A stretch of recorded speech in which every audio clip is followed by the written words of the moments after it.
بسم الله الرحمن الرحيم. اللهم صل على محمد وعلى آل محمد كما صليت على إبراهيم وعلى آل إبراهيم إنك حميد مجيد. اللهم بارك على محمد وعلى آل محمد كما باركت على إبراهيم وعلى آل إبراهيم إنك حميد مجيد. يا رب صل وسلم دائما أبدا على حبيبك خير الخلق كلهم. سامعین محترم، آپ حضرات حضرت رسول اکرم صلی اللہ علیہ وسلم کی حیات طیبہ یعنی آپ کی سیرت مبارکہ کے سلسلہ وار پروگرام میں شریک ہیں. 2 مجلسوں میں آپ شریک ہو چکے. آج تیسری مجلس ہے آپ کی، اور یہ حضرت رسول اکرم صلی اللہ علیہ وسلم کی پیدائش سے بعد کے واقعات پر ہے. پھر آپ کی پیدائش پر باندیاں کس طرح آزاد ہوئیں اور آپ کی شفقتیں غریبوں کو اور بے سہارا لوگوں کو کس طرح ملیں، اور کس طرح آپ کی پرورش کمزور لوگوں نے کر کے اپنے لیے سرمایہ افتخار جمع کیا. سورہ بلد میں ہے فک رقبہ، وہ کسی گردن کا چھڑا دینا ہے. چچا ابو لہب کو اس کی باندی حضرت سویبہ نے خبر دی کہ عبداللہ کے گھر میں آپ کا حسین و جمیل بھتیجا تشریف لایا ہے. اس نے خوشی میں انگلی سے اشارہ کر کے اعلان کر دیا کہ جا تو آزاد ہے. کرتا بھی کیوں نہ، جبکہ غلاموں اور باندیوں کو آزادی دلوانے والے حضرت محمد عربی صلی اللہ علیہ وسلم تشریف لا چکے تھے. حضرت آمنہ نے کچھ دن دودھ پلایا، پھر کچھ دن آزاد ہونے والی باندی حضرت سویبہ نے دودھ پلایا. انہوں نے اس سے پہلے آپ صلی اللہ علیہ وسلم کے چچا حضرت حمزہ اور حضرت ابو سلمہ کو بھی دودھ پلایا تھا. اس طرح وہ دونوں آپ کے دودھ کی طرف سے یعنی رضاعی بھائی بھی ہوئے. ان کی گود میں اس وقت ان کے بیٹے مسروح تھے. واضح رہے، بعض مورخین اور سیرت نگاروں کا خیال ہے کہ حضرت سویبہ ایمان لائیں اور وہ صحابیہ بنی، جبکہ دوسروں کا کہنا ہے کہ نبوت کے اعلان سے پہلے ہی وہ اس دنیا سے تشریف لے گئیں اور وہ ایمان کے دور تک نہیں پہنچ پائیں. واللہ اعلم. عقیقہ اور تسمیہ. ولادت کے 7ویں روز عبد المطلب نے آپ کا عقیقہ کیا اور اس تقریب میں تمام قریش کو دعوت دی. پھر اعلان کیا کہ میں نے اپنے اس مبارک بچے کا نام یعنی پوتے کا نام محمد رکھا ہے. لوگوں نے حیرانگی سے پوچھا، ایسا نام تو آپ کے خاندان میں نہیں رکھا جاتا ہے. جواب دیا، میں نے یہ نام اس لیے رکھا کہ اللہ آسمان پر اور اللہ کی مخلوق زمین پر اس بچے کی حمد و ثنا کرے، کیونکہ محمد کا ترجمہ ہے وہ ذات جس کی بہت زیادہ تعریف کی جائے. بعض روایات میں یہ بھی آتا ہے کہ یہ نام ان کو خواب میں بتلایا گیا تھا. واللہ اعلم. حضرت آمنہ نے آپ کا نام احمد رکھا، جس کا ترجمہ بہت تعریف کرنے والا یا اللہ تعالی کی بہت زیادہ تعریف کرنے والا، حمد کرنے والا. ترجمہ سے یہ بات روز روشن کی طرح عیاں ہو جاتی ہے کہ یہ نام خدائی اشارے کے بغیر نہیں رکھے جا سکتے تھے. کچھ روایتوں سے معلوم ہوتا ہے کہ لوگوں نے یہودیوں اور عیسائیوں سے سن کر کے کہ آخری پیغمبر کا اسم گرامی محمد اور احمد ہوگا، اس وقت بہت سارے بچوں کے نام احمد اور محمد رکھ لیے تھے. لیکن اللہ کی قدرت اور اس کی عجیب شان کہ ان میں سے کسی نے نبوت کا دعویٰ نہیں کیا. ترمذی حدیث نمبر 344، عیون الاثر جلد 1 صفحہ 62. علماء کرام اس میں یہ حکمت بھی بیان کرتے ہیں کہ حمد ہر کام کے اختتام پر ہوتی ہے. اب کیونکہ نبیوں کا سلسلہ کنارے آ لگا تھا، اس لیے آخر میں آنے والی ہستی کو یہی نام زیب دیتا تھا.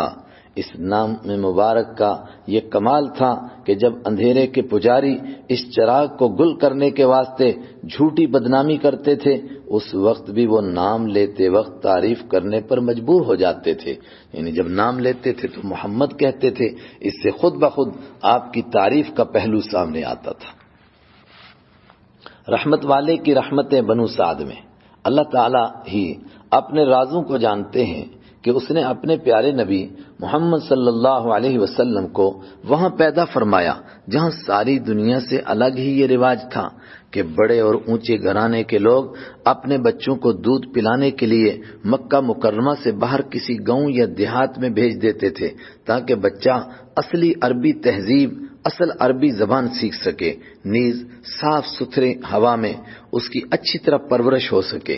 اس میں اللہ تعالیٰ کی یہ حکمت بھی ہو سکتی ہے کہ میرے حبیب حضرت محمد صلی اللہ علیہ وسلم کی رحمت کمزور اور پسماندہ اور گرے پڑے ترقی کی دوڑ میں پیچھے رہ جانے والوں کو بھی نصیب ہو جائے، اور شہر کی شہریت کا بھی ان پر کوئی احسان نہ رہے، نیز کل انہیں کوئی یہ نہ کہہ سکے کہ انہوں نے یہ بلند و بالا اخلاق مکہ شہر کے ماحول سے سیکھے ہیں۔ خیر، راز جو بھی ہو، کچھ ہی دنوں کے بعد طائف سے آگے مکہ مکرمہ سے تقریباً 150 کلومیٹر دور پہاڑوں میں ایک پہاڑی کی چوٹی پر شحطہ نامی گاؤں میں بنو سعد کا ایک قبیلہ رہتا تھا۔ ان کی بہت ساری عورتیں دودھ پلانے کے لیے بچوں کو لینے کے لیے مکہ مکرمہ آئیں۔ انہی کے ہمراہ حلیمہ سعدیہ بنت عبداللہ ابن حارث المعروف ابو زویب بھی اپنے شوہر حضرت حارث بن عبد العزہ کے ساتھ مکہ مکرمہ آئیں۔ لیکن یہاں عجیب معاملہ پیش آ گیا۔ بنی سعد میں چونکہ قحط سالی تھی، گرمی کی وجہ سے وہاں کا حال ابتر ہو گیا تھا۔ حضرت حلیمہ کے اپنے بیٹے حضرت عبداللہ بھی بھوک کی وجہ سے بہت کمزور ہو گئے تھے، اس لیے ان کو کسی بڑے گھر سے کوئی بچہ نہیں ملا۔ دن بھر وہ گھروں میں چکر لگاتی رہیں لیکن خالی ہاتھ ہی رہیں۔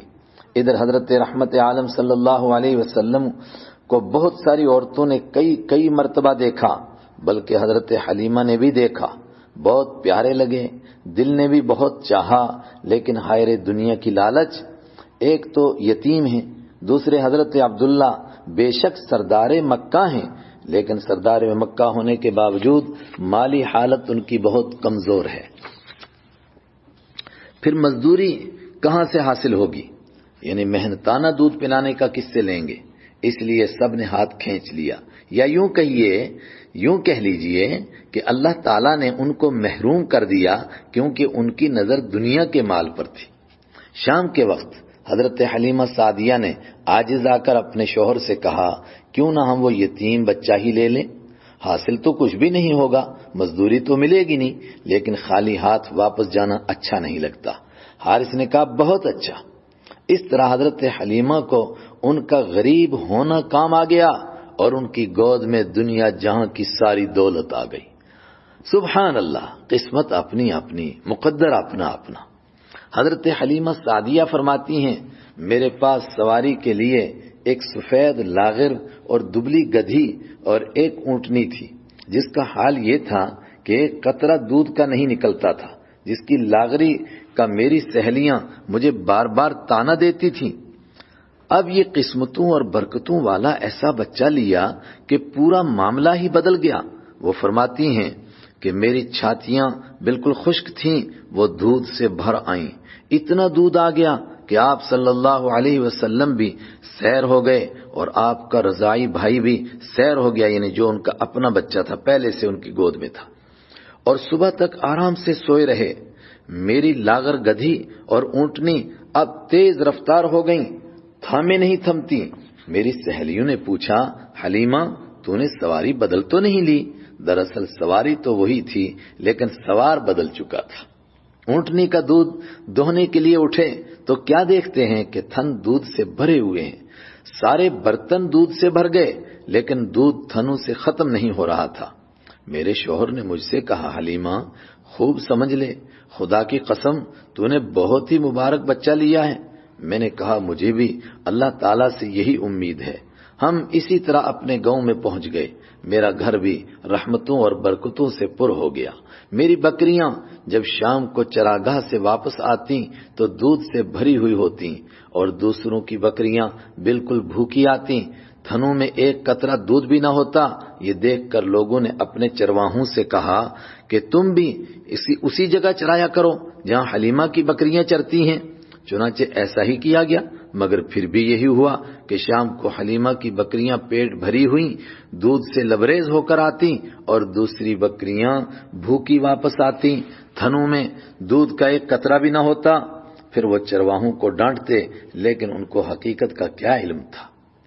اس طرح برکتوں اور رحمتوں کے ساتھ 2 سال مکمل ہو گئے۔ حضرت رحمت دو عالم صلی اللہ علیہ وسلم کی برکت سے رضائی بھائی حضرت عبداللہ اور رضائی بہن حضرت شیمہ نے کچھ دن سکون سے گزارے۔ حضرت حلیمہ فرماتی ہیں 2 سال پورے ہو گئے تو میں نے دودھ چھوڑا دیا۔ اس وقت یہ بچے دوسرے بچوں کے مقابلے میں کافی بڑے لگتے تھے۔ قاعدہ اور قانون کے مطابق اب والدہ کو واپس دینے کا وقت ہو چکا تھا، لیکن ہمارا دل نہیں چاہتا تھا کہ اس بچے کو واپس کر دیں۔ دل کی تڑپ تھی کہ اس کی برکتوں اور رحمتوں سے کچھ وقت اور فائدہ حاصل کر لیں۔ اس کے لیے طرح طرح کے بہانے تلاش کرنے لگے۔ وعدہ کی مجبوری کی بنا پر واپس والدہ کے پاس لے تو آئی، مگر پہنچتے ہی میں نے درخواست کر دی کہ اس در یتیم کو چند روز اور میرے ہی پاس چھوڑ دیں، یہ کچھ پرورش حاصل کر لے گا اور میری آنکھیں بھی ٹھنڈی رہیں گی۔ اللہ کی شان کہ مکہ میں کوئی وبا پھیلی ہوئی تھی ان دنوں میں، جس کی وجہ سے حضرت آمنہ نے میری درخواست فوراً قبول فرما لی اور مجھے مزید 2 سال کی اجازت دے دی۔ پھر میں اس خوشی کو کیسے بیان کروں جو واپسی پر مجھے حاصل ہوئی۔ البدایہ والنہایہ جلد 2 صفحہ 287۔ سینہ مبارک چاک کیا جاتا ہے، بڑا اہم واقعہ۔ حضرت حلیمہ سعدیہ ہی فرماتی ہیں حضرت نبی اکرم صلی اللہ علیہ وسلم 3 یا 4 سال کے تھے تو میرے بچوں کے ساتھ بکریاں چرانے لگ گئے۔ جس طرح دودھ پینے میں آپ کی ایک الگ شان تھی کہ کبھی دونوں چھاتیوں کا دودھ نہیں پیا، دوسری چھاتی اپنے رضائی بھائی عبداللہ کے لیے چھوڑ دیتے تھے۔ اسی طرح بکریوں کے ساتھ بھی وہ اخلاق اور کردار میں دوسرے بچوں سے بالکل الگ ایک اعلیٰ شان کے مالک تھے، جس کی وجہ سے بچے بھی آپ صلی اللہ علیہ وسلم سے بہت پیار کرتے تھے۔ بچے کھیل کود میں مشغول ہو جاتے، لیکن آپ صلی اللہ علیہ وسلم ایک جگہ بیٹھ کر بکریوں کی حفاظت کرتے تھے۔ 4 سال کی عمر میں ایک عجیب واقعہ پیش آیا، جس کا تذکرہ سیرت کی کتابوں کے علاوہ حدیث کی کتابوں میں بھی تفصیل کے ساتھ موجود ہے کہ ایک روز آپ رضائی بھائی بہنوں کے ساتھ بکریاں چرانے کے لیے جنگل گئے ہوئے تھے کہ اچانک سفید لباس والے 2 فرشتے انسانی شکل میں آئے اور آپ صلی اللہ علیہ وسلم کو زمین پر لٹا کر سینہ مبارک چاک کر کے قلب مطہر کو نکالا اور زمزم سے دھویا، نیز اس میں سے جمے ہوئے خون کے سے ایک ٹکڑے کو نکال کر کہا یہ شیطان کا حصہ تھا جو نکال دیا گیا۔ دوسرے بچے یہ منظر دیکھ کر، یہ عجیب و غریب واقعہ دیکھ کر ڈر گئے اور گھر کی طرف دوڑتے ہوئے آئے۔ حضرت حلیمہ سے کہا ہمارے قریشی بھائی کو اس طرح 2 آدمی نے قتل کر دیا ہے۔ یہ واقعہ سنتے ہی حلیمہ اور ان کے شوہر کے ہوش اڑ گئے کہ یہ کیا ہو گیا ہے۔ دوڑتے ہوئے پہنچے تو دیکھا کہ آپ ایک جگہ کھڑے ہیں اور کچھ سہمے ہوئے ہیں، چہرہ انور کا رنگ فق ہے۔ پوچھا کیا ہوا؟ حضرت نے صلی اللہ علیہ وسلم نے پورا واقعہ سنا دیا۔ حضرت حلیمہ سن کر بہت زیادہ گھبرا گئیں کہ یہ کیا معاملہ ہو گیا۔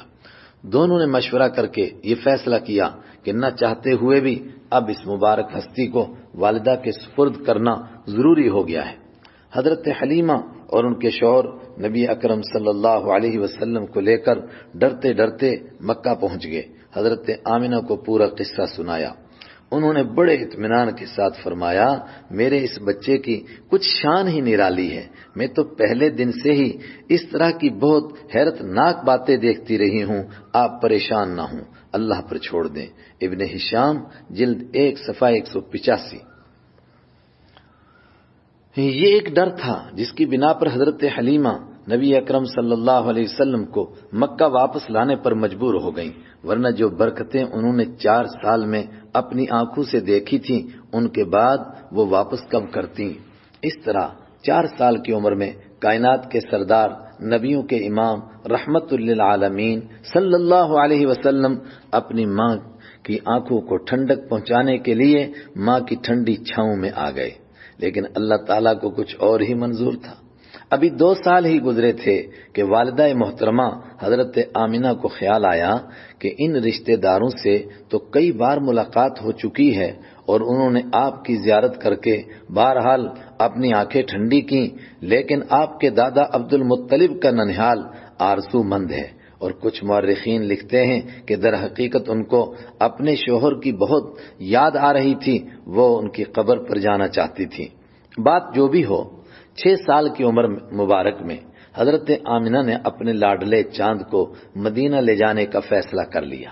اس سفر میں حضرت آمنہ کے ہمراہ حضرت نبی اکرم صلی اللہ علیہ وسلم اور ان کی باندی حضرت ام ایمن تھی، جو آپ کی دائی بھی لگتی تھی۔ مدینہ منورہ میں 1 مہینے تک حضرت عبد المطلب کے ننھیال بنو نجار میں رہے، وہیں قیام فرمایا۔ اس 1 مہینے میں حضرت رحمت عالم صلی اللہ علیہ وسلم نے یہاں ایک تالاب میں تیرنا سیکھا۔ کچھ روایتوں میں آتا ہے کہ مدینہ میں کچھ یہودی عالموں نے آپ صلی اللہ علیہ وسلم کو پہچان لیا تھا کہ یہ آخری نبی ہوں گے، اور یہ بات مدینہ میں پھیل گئی۔ پھر کچھ تو اپنی پرانی کتابوں کو تلاش کر کے خوشخبری دیتے تھے، لوگوں کو خوشخبری دیتے تھے کہ وہ ہستی جن کے انتظار میں سب تھے وہ آ گئے ہیں، اور کچھ تعصب اور ضد کی بنا پر لوگوں کو ڈراتے تھے کہ آخری نبی تشریف لے آئے، اب اس سورج کے طلوع ہونے کے بعد ہمارے ٹمٹماتے چراغوں کا کیا ہوگا۔ انہی باتوں کی وجہ سے حضرت آمنہ نے 1 مہینے کے بعد ہی واپسی کا انتظام کر لیا، ورنہ اتنا جلدی یہ ننھیال والے ان کو چھوڑنے والے نہیں تھے۔ والدہ محترمہ کی وفات اور دادا کی پرورش، قرآن پاک نے اس موقع پر عجیب بات فرمائی، فَأَمَّا الْيَتِيمَ فَلَا تَقْهَرْ، تو آپ یتیم پر سختی نہ کیجیے۔ جن کا سایہ پوری دنیا کو نصیب ہونا تھا، اللہ تعالیٰ ان کو والدہ محترمہ کے سایہ کا محتاج کب کرنے والا تھا؟ دنیا میں تشریف لانے سے قبل ہی والد محترم کا سایہ اٹھ چکا تھا، جیسا کہ ہم پیچھے سن چکے۔ اب 6 سال کی عمر میں والدہ محترمہ کی ٹھنڈی چھاؤں سے بھی الگ کر کے کامل در یتیم ہونے کا شرف عطا کیا جا رہا تھا، اور خود ہی اس کی وجہ بھی بیان فرمائی، فَأَمَّا الْيَتِيمَ فَلَا تَقْهَرْ، تو آپ یتیم پر سختی نہ کیجیے کہ آپ یتیموں کے غمگسار بن سکیں اور دکھیوں کے دکھ کو محسوس کر سکیں، اور یتیموں کو نہ جھڑکیں، اس لیے آپ ہی کو یتیم بنا دیا گیا ہے۔ اللہ اکبر! اللہ کو اپنی مخلوق سے کس قدر محبت ہے کہ یتیموں کا دکھ درد کا احساس پیدا کرنے کے لیے اپنے محبوب حضرت محمد صلی اللہ علیہ وسلم کو ہی یتیم بنا دیا۔ سبحان اللہ! کہنے والوں نے کیا خوب کہا کہ یہ جوڑا یعنی حضرت آمنہ اور حضرت عبداللہ آپ کے والدین بس اتنے سے کام کے لیے دنیا میں آئے تھے، اپنا کام کر کے مالک الملک سے جا ملے، کیونکہ رخ مصطفیٰ ہے وہ آئینہ کہ اب ایسا دوسرا آئینہ نہ میری نگاہ خیال میں نہ دکان آئینہ ساز میں۔ مدینہ سے چل کر کچھ دور ابوا کے مقام پر پہنچے تو حضرت آمنہ سخت بیمار ہو گئیں، اور بیماری بڑھتی ہی چلی گئی۔ آخر میں جس طرح 6 سال پہلے ابوا کے قریب ہی مدینہ میں حضرت عبداللہ پردیس میں انتقال کر گئے تھے آپ کے والد محترم، اسی طرح آج ابوا کے بیابان سنسان پہاڑوں میں حضرت آمنہ بھی اپنے مالک سے جا ملی۔ اللہ تعالیٰ ہی جانتا ہے کہ اس بیابان اور ویران جگہ میں چرواہوں کی مدد سے حضرت ام ایمن نے کس طرح ان کو دفن کیا ہوگا۔ ہائے افسوس! 2 جہاں کے سردار نے 6 سال کی عمر میں یہ سارا منظر کس طرح اپنی آنکھوں سے دیکھا ہوگا۔ کچھ تاریخی روایتوں میں آتا ہے کہ حضرت ام ایمن نے آپ کو تسلی اور اطمینان دے کر مکہ کے لیے تیار تو کر لیا، لیکن آپ صلی اللہ علیہ وسلم 3 بار ام ایمن سے چھوٹ کر اپنی والدہ کی قبر سے لپٹ کر یہ فرماتے تھے، میں آپ کے بغیر کس طرح رہوں گا۔ ام ایمن کسی طرح سمجھا بجھا کر مکہ مکرمہ لے کر آ گئیں۔ وہ آپ سے پہلے بھی بہت زیادہ محبت کرتی تھیں اور اب تو اور زیادہ ہی پیار کرنے لگ گئیں۔ مکہ میں یہ خبر بنو ہاشم بطور خاص دادا عبد المطلب کے لیے رنج و غم کا سبب بن گئی، بلکہ بجلی بن کر ان پر ٹوٹی۔ اس وقت وہ 80 سال کے بزرگوار چراغ سحر اور ڈوبتے ہوئے سورج کے مانند تھے، اس نئے زخم نے تو ان کی کمر ہی توڑ دی۔ اب انہوں نے اپنے یتیم پوتے کو ایسا پیار دیا تاکہ آپ اپنے والدین کا غم بھول جائیں۔ عبد المطلب اپنے بیٹوں کے مقابلے میں آپ صلی اللہ علیہ وسلم سے بہت زیادہ پیار اور محبت کرتے تھے۔ وہ اپنے ساتھ ہی بٹھاتے، اگر کہیں جانا ہوتا ساتھ لے کر جاتے تھے، بلکہ روایتوں میں تو یہاں تک آتا ہے کہ عبد المطلب کے لیے خانہ کعبہ کے سائے میں ایک چٹائی بچھائی جاتی تھی جس پر کوئی بیٹھنے کی ہمت نہ کرتا تھا، مگر جب آپ صلی اللہ علیہ وسلم تشریف لاتے سیدھے اس چٹائی پر دادا کے ساتھ بیٹھ جاتے۔ اگر کوئی روکنے کی کوشش کرتا تو دادا اشارے سے اس کو منع کر دیتے اور فرماتے میرے اس بیٹے کو بیٹھنے دو، اس کی ایک الگ ہی شان ہے، تم اس کو اس کے حال پر چھوڑ دو، یہ دنیا کا سردار بنے گا۔ ابن ہشام جلد 1 صفحہ 190۔ دادا کا انتقال اور چچا کی کفالت۔ عبد المطلب اور ڈوبتے سورج کے عبد المطلب چراغ سحر اور ڈوبتے ہوئے سورج کے مانند تھے۔ آخر 2 سال کے بعد ہی تقریباً ان کی عمر 82 سال کی تھی، اس عمر میں انہوں نے بھی منہ موڑ لیا، اور اللہ تعالیٰ نے بھی اپنے حبیب صلی اللہ علیہ وسلم کو 2 سال سے زیادہ دادا کی پرورش میں نہیں رہنے دیا۔ آپ صلی اللہ علیہ وسلم کو محتاجگی بھی کس کی تھی؟ یہ تو دادا کی آنکھوں کو ٹھنڈا کرنے کا ایک بہانہ تھا۔ اس وقت آپ صلی اللہ علیہ وسلم 8 سال کی عمر کے تھے، جس میں دکھ درد کو ہر بچہ اچھی طرح سمجھ سکتا ہے۔ پھر آپ صلی اللہ علیہ وسلم کی تو شان ہی جدا تھی، نرم و نازک دل پر یہ ایک تازہ زخم تھا، لیکن بچوں کی طرح کوئی آہ و بکا، چیخ و پکار کچھ نہیں تھا، صرف آنکھوں سے آنسوں کی بارش تھی اور جنازے کے پیچھے پیچھے چل رہے تھے۔ عبد المطلب کے 10 بیٹے تھے، لیکن نبی اکرم صلی اللہ علیہ وسلم کے والد حضرت عبداللہ کے حقیقی اور عینی بھائی صرف ابو طالب تھے۔ ابو طالب کے علاوہ زبیر تھے۔ یہ دونوں آپ صلی اللہ علیہ وسلم سے بہت پیار کرتے تھے۔ ان میں بھی ابو طالب کچھ زیادہ ہی محبت کرتے تھے، اور ان کی اہلیہ فاطمہ بنت اسد بھی بہت شفقت کرتی تھی، اس لیے نبی اکرم صلی اللہ علیہ وسلم بھی ان کے ساتھ دوسروں سے زیادہ محبت فرماتے تھے۔ یہ سب کچھ دیکھتے ہوئے عبد المطلب نے وفات سے پہلے ہی آپ کو چچا ابو طالب کی کفالت میں دے کر اپنی آنکھوں کو ٹھنڈا کر لیا تھا، اور باقی چچا بھی اس پر راضی ہو گئے تھے۔ اے اللہ، تو ہی اپنے رازوں کو جانتا ہے۔ ابو طالب اپنے تمام بھائیوں میں سب سے زیادہ غریب تھے، ان سے تو حضرت عباس کی حالت بھی بہتر تھی، اور عبد العزیٰ یعنی ابو لہب آپ کا چچا تو مکہ کے سیٹھوں میں سے ایک بڑا سیٹھ تھا، لیکن اللہ تعالیٰ اپنے حبیب صلی اللہ علیہ وسلم پر کسی سیٹھ اور مالدار کا احسان نہیں رکھنا چاہتا تھا۔ اس نے تو اپنے حبیب صلی اللہ علیہ وسلم کی برکت سے حضرت ابو طالب جیسے غریب اور نادار کی غربت کو دور کرنا تھا، اس لیے ابو طالب کی کفالت میں آپ کو دیا گیا۔ ابو طالب نے شفقت کا حق ادا کر دیا، یہاں تک کہ آپ کو اپنی اولاد سے بھی زیادہ عزیز رکھا۔ کھاتے پیتے اٹھتے بیٹھتے سوتے جاگتے ہر وقت اپنے ساتھ رکھتے تھے۔ ایمان قبول نہ کرنے کے باوجود تمام کفار کے سامنے پہاڑ بن کر وہ کھڑے رہے۔ ابو طالب کے وہ اعلیٰ اور اونچا اخلاق اور کردار تھے جن کی مثال پیش نہیں کی جا سکتی، بلکہ کہنے والوں نے تو یہاں تک کہہ دیا کہ آسمان کے نیچے روئے زمین پر ایسے چچا اور بھتیجا نہیں پائے جائیں گے۔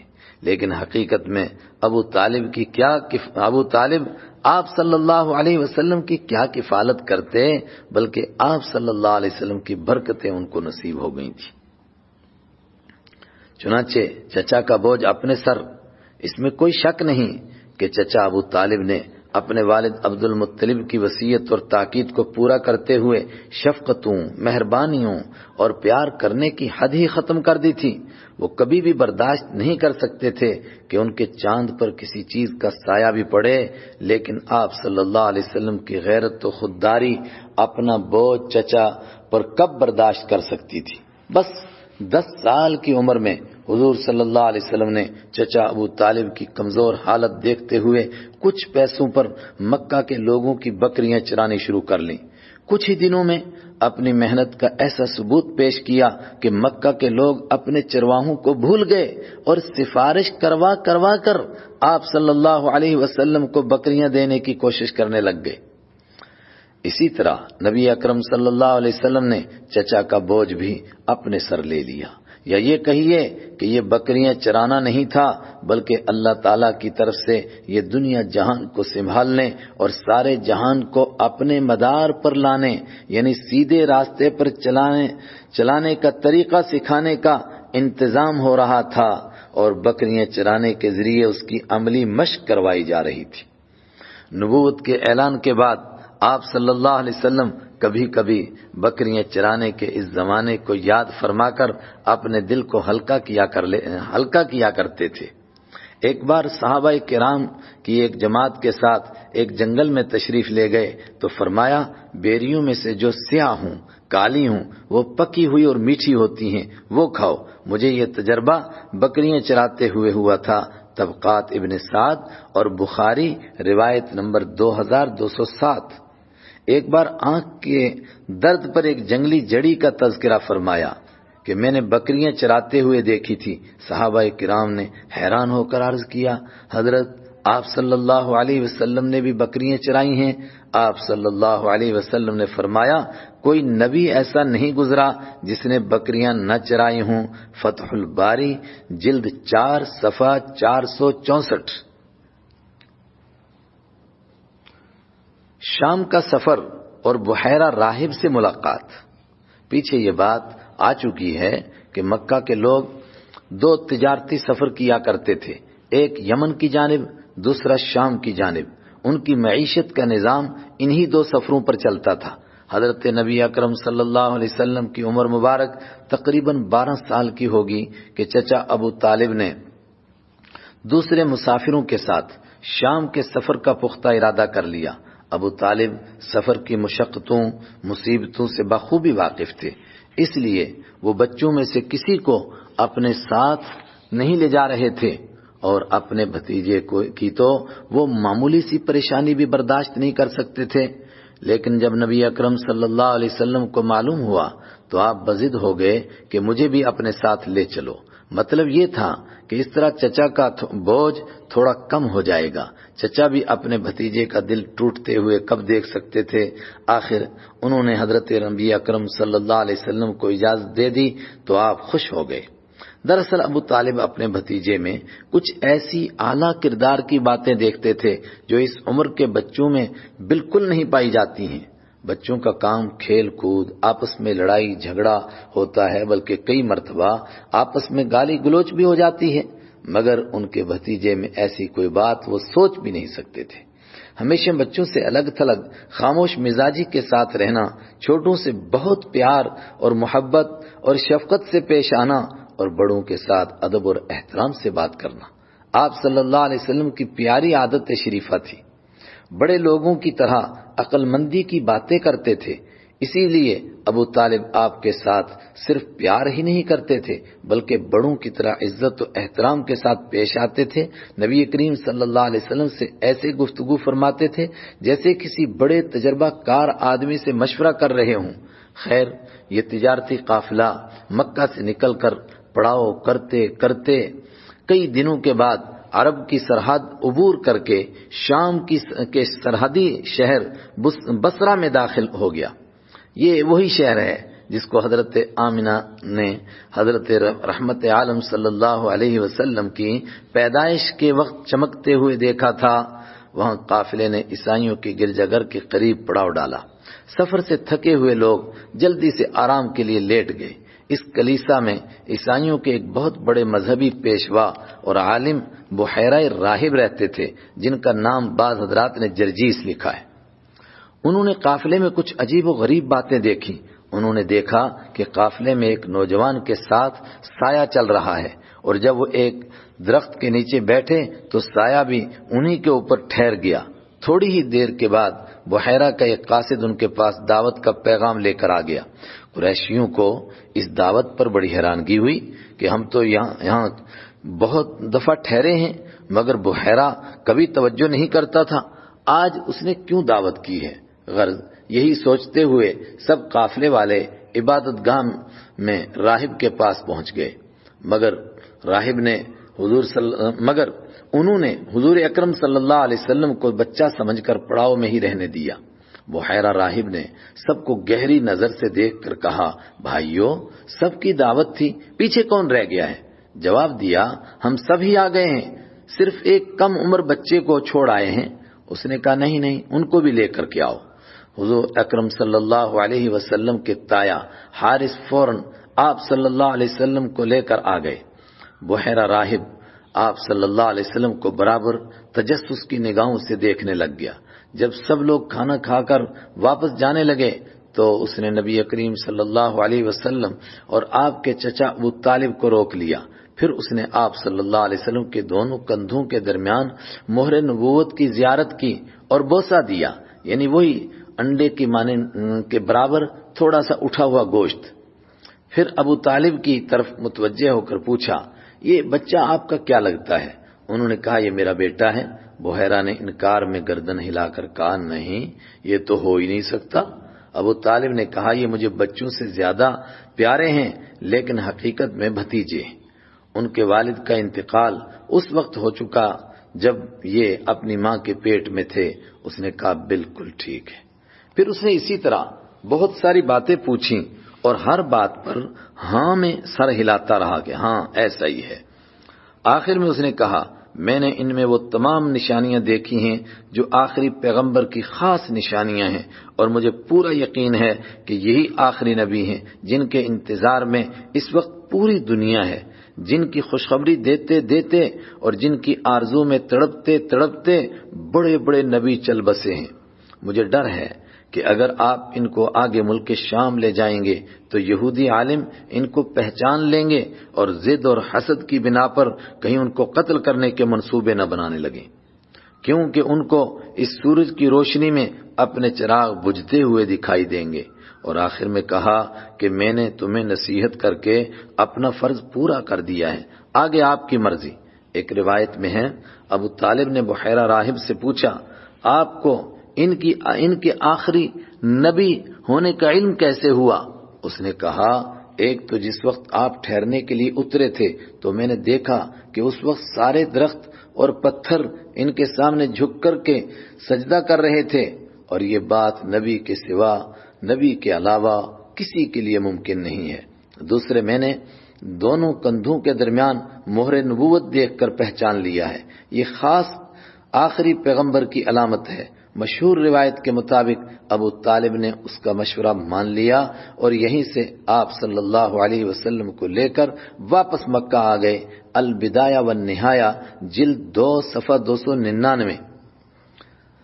یہاں ایک بات رک کر کے سوچیں، ابو طالب کے لیے بحیرہ راہب کی یہ باتیں کوئی اجنبی نہیں تھی، کیونکہ اس طرح کی کئی ساری باتیں اس سے پہلے بنو سعد میں، پھر والدہ کی پرورش کے دوران مکہ میں اور اس کے بعد مدینہ کے سفر میں پیش آ چکی تھی، جن کی تفصیل بڑی کتابوں میں دیکھی جا سکتی ہے۔ اس لیے ابو طالب کو اس بات پر کوئی تعجب اور حیرانگی نہیں ہوئی۔ ہاں، اس پر تعجب ضرور ہونا چاہیے کہ اتنا کچھ دیکھنے کے باوجود ابو طالب کو ایمان نصیب نہیں ہوا اور وہ ایمان سے محروم ہی دنیا سے چلے گئے۔ آج ہم اپنی مجلس کا اسی پر اختتام کرتے ہیں۔ وآخر دعوانا ان الحمد للہ رب العالمین وصلی اللہ علی النبی الکریم۔